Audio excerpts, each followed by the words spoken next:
Hey everyone, it is time for new season 4 now. I feel like we've been playing the game for ages now. And yes, season 4 has spiced things up a little bit.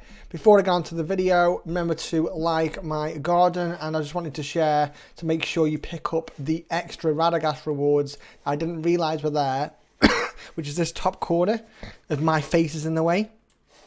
1 second. This top corner here, there's some bonus rewards. It is definitely worth grabbing these if you do get them though. You can find the locations pretty easy online now. People are sharing that everywhere. So this video will be the season 4 first impressions, what I feel of it, what I think of it, what the first 48 hours have done for me. Because I'm just over 48 hours in now. I want to give my view of what everything's going on. Why have I not created a video beforehand about Bag End and about season 4? Because everything was assumptions. Like, I was completely lost. Like, Bag End was confusing as hell for me. I didn't understand this season 4 progress with a ring and corruption, and it's a lot to take in. There's a lot of new things, a lot of new mechanics, and I want to make sure I give you the right information. So today I'll be sharing the information about what I've learned and what I know, but it won't be everything. If you know more than me, then please do add some stuff in the bottom of the comment section. I really appreciate that. But yeah, at the very end of the video, I'm also going to give a quick update on my progress of the first 48 hours, but I wasn't going to do this time. I'm not going to tell you how to get to top 100 or get 10,000 power in 24 hours, whatever it is. I forget that now. Like, we've done those videos. Everyone knows what to do on those kind of things now, so I'm not going to do that again. Couple of things I want to add also is Bag End. I do wish they would, any downtime of stop playing is bad for games. Okay, you want people in there and active as much as possible. I do have a few requests for Bag End that I think we should be changed. I believe the max group size should be changed from 100 to 200.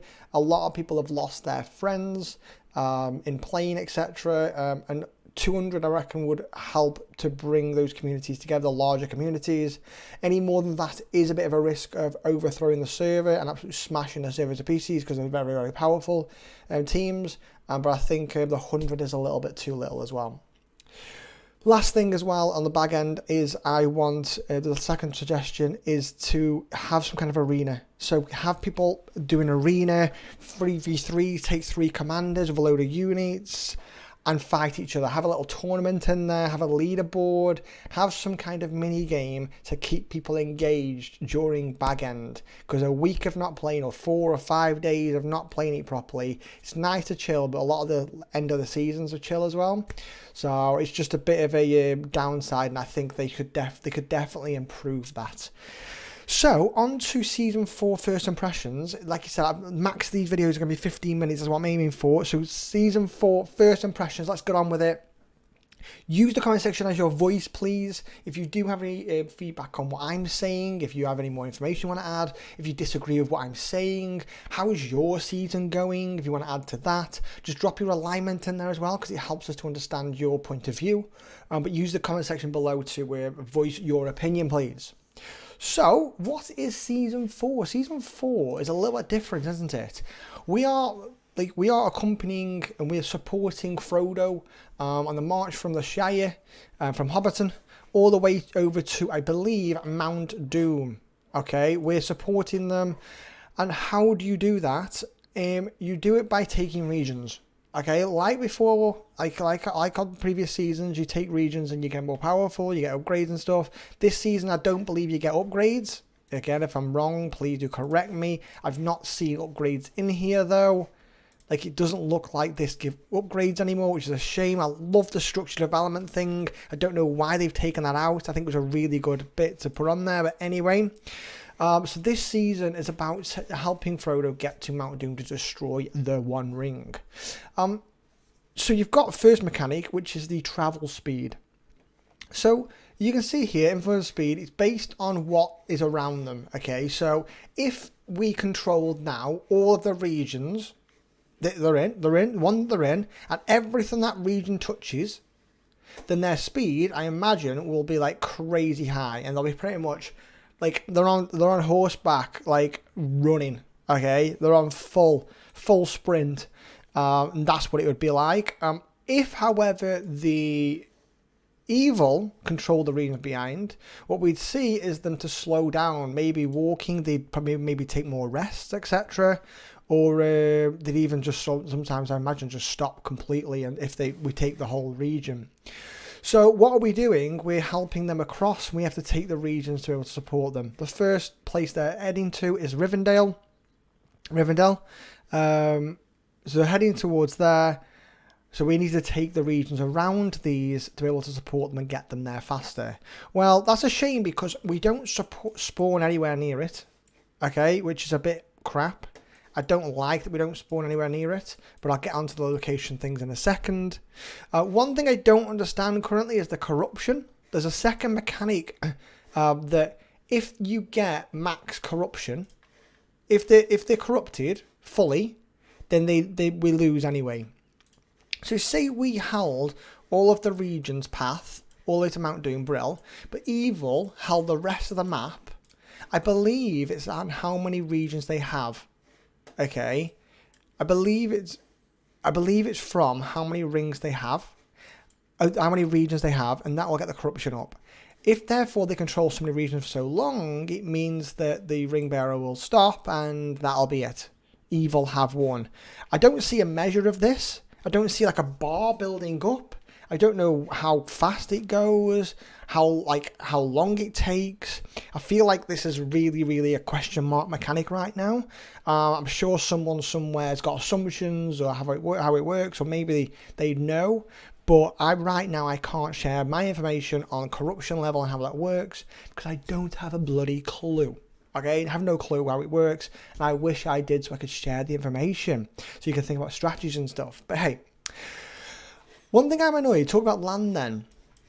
They start in the Shire, okay, so we start in the Shire, but it's, I don't get it because there's no factions over here. So we take to be able to get over to Hobbiton, for example, they'll be past. They'll be over here by then. So it's annoying that all this land is empty because we removed Arna and Linden, right? And I get they want us to be RP and stuff, but why not just keep them in anyway? Like, in my view, anyway. But what means is everyone's going to go over here to take land, while these guys go over here. Now, it means the sort of western side of the map becomes nothing. And I think this is where the corruption comes in, because right now, Angmar, who's empty, good, Isengard have both got really good access over to the west now, with no one defending it. There's no defense over there. So there's nothing. It's just empty people. There's no factions over there. There's no people over there. So they have free reign to take whatever lands they want with no one stopping them. So it does interest me of how the sort of western side of the map's controlled, how that impacts the corruption level, and I believe we will require Loth. Well, we need everyone to go over there, like dwarves or something. I don't know. So that's going to be really interesting to see how that goes and how corruption works, to be honest. Am I happy this season? I think it's a really cool, fresh idea. I like the new idea. I like that everyone's in agreement. The ring was getting stale, right? The ring was Doll? Oh, Doll's not a ring this time. I didn't just notice that. But it was getting boring. It was definitely getting boring. I didn't like that we kept fighting for it. I wanted the objective to move, and we've got exactly that. So I'm definitely happy that we've got this new objective that we're focusing over. My other concern and main topic I want to talk about today is the balance of good and evil. What is your server like currently? It's currently showing that it's more like a 60-40 split in terms of good versus evil and tile grabbing. At least that's tile grabbing anyway. Doesn't mean power, doesn't mean strength, doesn't mean better, but it's 60-40 kind of split. It's not too bad. I'd like to see instead more like a 55-35, but currently we're getting 60-40, and it seems that, good has definitely got the advantage at the moment. So, and I've also seen some of the content creators posting in our sort of private Discord. Some of their servers are heavily focused towards good being powerful. You'll see here we're quite balanced. In the top 8, we have 4. If we have the top 8, we have 4 evil and 4 good fellowship. So I can imagine this is going to be mega balanced for us. We then, if you go to top 10, you add another, if you go to top 12, you add another 4 good in. And this is a key point. These could swing the tide, the tide of battle. But we'll see. So good is definitely outnumbering. I wouldn't say they are strength-wise outnumbering. Anyone from Dirt, do you watch my videos? Because these guys have won 3 seasons on the trot, and they scare me. These guys are scary from Dirt. 3 seasons on the trot.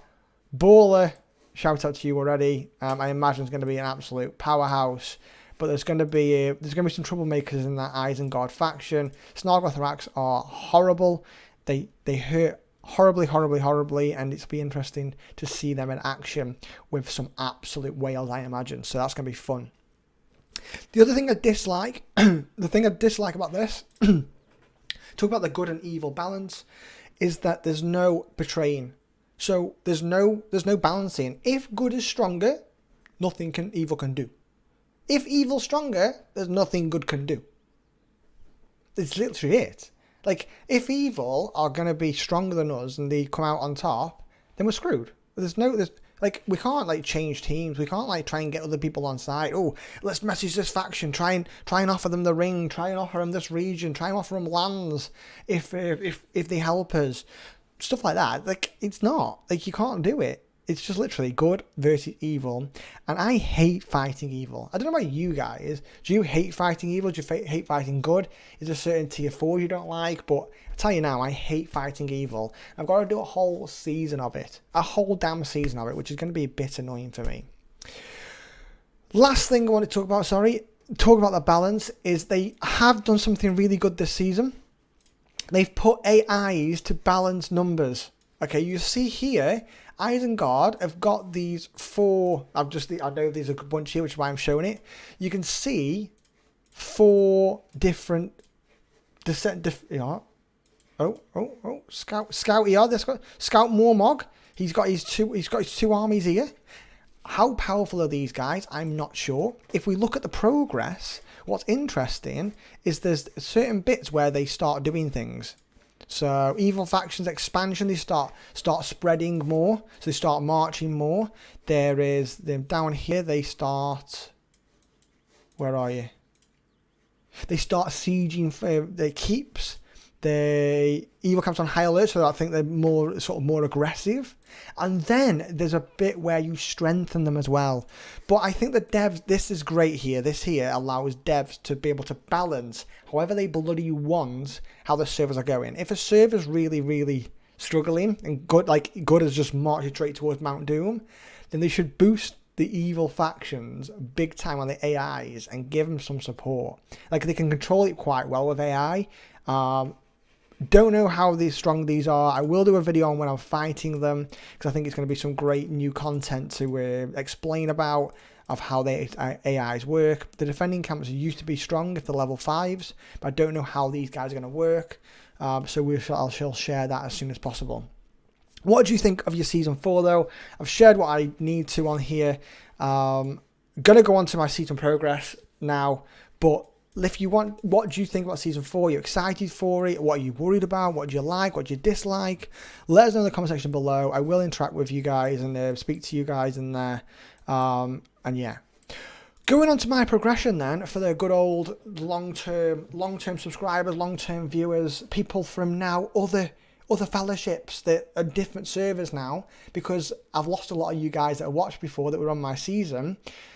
It's gutting that that's happened, by the way. I hate that we've all split up, because a lot of people are interested, but hopefully you guys will still follow and see how this season goes for me.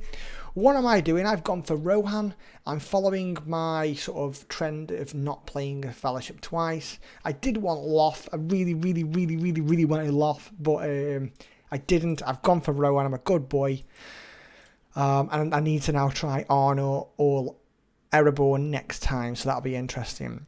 Who is my commanders I'm using this season? Well, it's versus evil always, and therefore Gandalf is key. I need Gandalf. Gandalf the Grey is an absolute beast against evil, against Witch Kings, etc. So I need to take my Gandalf with me this time. He's going to be my main guy. You'll also see that I've got Dwalin. I haven't got him a high respect. I've got Al-Haldir at sort of 12. I've got Dwalin at 10, so I'm going to be boosting him this season. I should have done it in previous seasons because he is kick-ass. But yeah, we'll give him a go this season. I don't know if do people like his respect item? Is it a bit whaley? I'm not sure. A lot of people use it, but I'm not 100% sure if I'm a full supporter of it, rather than just using some kind of purple item instead. Then I've got Theoden, obviously. We're with the Marshals. I'm going to be interested to see how Marshals play out this season against Evil. I don't think the Marshals are amazing versus good against Evil. And the fourth commander, I think, is going to be Gimli. Well, what I need, guys, I'm stuck on what to choose for my spring chest reward. I'm going to have to do it after this video, so I'm going to have to just throw myself at something. I might just do Gandalf for now, because there'll be plenty of other time for others anyway. But I don't know what to whale out on my tier 2s. Is it Gimli, is it Theoden, or is it Gandalf? Which one should I absolutely wait? I think it's going to be Gandalf, okay? Because Gandalf, I play all the time. He's my main commander on every single season. He's good against evil. He's good against good. He's got loads of damage reduction abilities that I don't even touch even at level 50. There's still more to go at. So I think it's going to be Gandalf. I want to boost his focus damage as well with those extra skill points. I think it is going to be him. And maybe I'll even give his sort of R10 a try. But yeah, what do you think should be my main commanders for this season or next? Who is the best tier 2 commander that I should whale out on? Like proper nail, max all the gear, go for it on, high respect, etc. Who do you want to see? I think a lot of you will say Gimli and tell me get the Balin's axe. So that might be a possibility, even though I wish Legolas had some more damage abilities. I used to eat it off. At rank 3 just finishes. Like, you can't get any more for him. Anyway, let me know if you do want to help with these in the future. Join my Discord, because Discord people have been helping me choose these 3. These are the 3 that have sort of been the best and most voted for. And I believe Gimli's up there is probably the one I'll choose. Maybe, I don't know, I'm still stuck. But if you do want to help in the future, I do throw questions out in the Discord quite often. So please do join that. And, bro, I think that's everything. Oh my god, last thing to ask. The spring chest, by the way. Spring chest is amazing. Use it. Don't get the normal chest. These are the kick-ass ones. You only get 100 of them, but use it. Use the bloody chest. I'll do another video on that now. And let's just end with a bonus 5. Come on. If you haven't seen already, that is my look that I usually get. There ain't no golds in here. I'm going to do spring chest now anyway, so I shall catch you in the next video, guys. I'll see you then. Thanks,